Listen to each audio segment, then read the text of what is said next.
നമസ്കാരം, news prime മലയാളത്തിലേക്ക് സ്വാഗതം. മഹാരാഷ്ട്രയിൽ യഥാർത്ഥത്തിൽ ചതി പറ്റിയത് ഏകനാഥ് ഷിൻഡെക്കാണ്.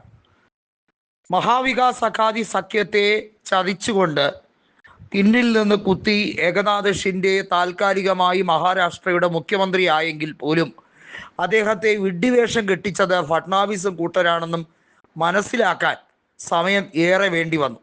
2024 നവംബറിൽ നടന്ന നിയമസഭാ തെരഞ്ഞെടുപ്പിൽ ഷിൻഡെയുടെ വിഭാഗത്തിനും സീറ്റുകൾ പലതും കിട്ടിയെങ്കിലും അത് ചതിക്ക് കൂട്ടുനിന്നതിന് കിട്ടിയ ഒരു ഷെയർ മാത്രമാണ്, ഒരു വിഹിതം മാത്രമാണെന്ന് വിഡ്ഢിയായ ഷിൻഡെ മനസ്സിലാക്കിയില്ല എന്നുള്ളതാണ് ഉത്തമപക്ഷം വീണ്ടും വീണ്ടും പറഞ്ഞുകൊണ്ടിരിക്കുന്നത്. ഉത്തമപക്ഷത്തിന് 20 MLA മാത്രമേ ലഭിച്ചുള്ളൂ. പക്ഷേ എങ്ങനെ ലോക്സഭാ തെരഞ്ഞെടുപ്പിൽ തോറ്റ് തുന്നമ്പാടിയ BJP എങ്ങനെയാണ് നിയമസഭാ തെരഞ്ഞെടുപ്പിൽ ഇത്രയധികം മികച്ച പെർഫോമൻസ് കാഴ്ചവെച്ചത്? അതും ചരിത്രത്തിൽ എങ്ങുമില്ലാത്ത വിധത്തിൽ ഏറ്റവും കൂടുതൽ സീറ്റുകൾ നിയമസഭാ ചരിത്രത്തിലാദ്യമായി 125 പരം സീറ്റുകൾ നേടിയെടുക്കുന്നു. 2014 നരേന്ദ്രമോദി അധികാരത്തിലേക്ക് കയറി മഹാരാഷ്ട്രയിൽ BJPക്ക് വലിയ ഹൈപ്പ് ഉണ്ടായിരുന്ന സമയത്ത് പോലും 123 സീറ്റുകൾ മാത്രമേ അവർക്ക് ലഭിച്ചുള്ളൂ എന്ന് മനസ്സിലാക്കണം. അവിടെ നിന്നും ഇത്രയധികം നേട്ടം, അതും ലോക്സഭയിൽ തോറ്റു തുന്നമ്പാടി ഗഡ്കരിയെ പോലുള്ളവരുടെ ഭൂരിപക്ഷം വരെ കുത്തനെ ഇടിഞ്ഞ സാഹചര്യത്തിൽ എങ്ങനെയാണ് BJP ഇത്രയധികം ലീഡ് നേടിയെടുത്തത്?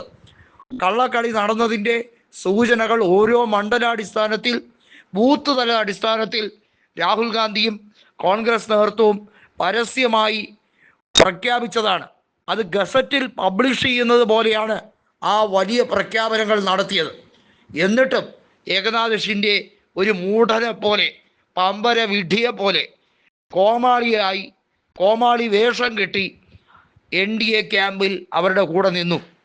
അജിത് പവാറിന് പോലും കിട്ടുന്ന സ്വാധീനം, അദ്ദേഹത്തിന് കിട്ടുന്ന വില, അതുപോലും 57 MLA ഏകനാഥ് ഷിൻഡെക്ക് ലഭിക്കുന്നില്ല.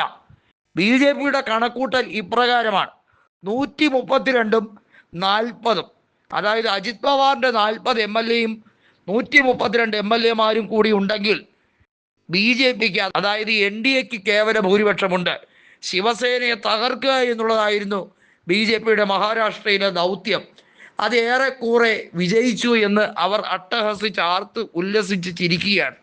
പക്ഷേ ഇനിയും ഏകനാഥ് ഷിൻഡെക്ക് സമയം താമസിച്ചിട്ടില്ല എന്നും പഴയ അവിഭക്ത ശിവസേനയെ തിരിച്ചു കൊണ്ടുവരാനും മഹാരാഷ്ട്രയിൽ BJPയെ പാഠം പഠിപ്പിക്കാനും ഇനിയും നിങ്ങൾക്ക് സമയമുണ്ട് എന്ന് സഞ്ജയ് റാവത്ത് ഷിൻഡെയോട് വ്യക്തമാക്കിയിരിക്കുകയാണ്.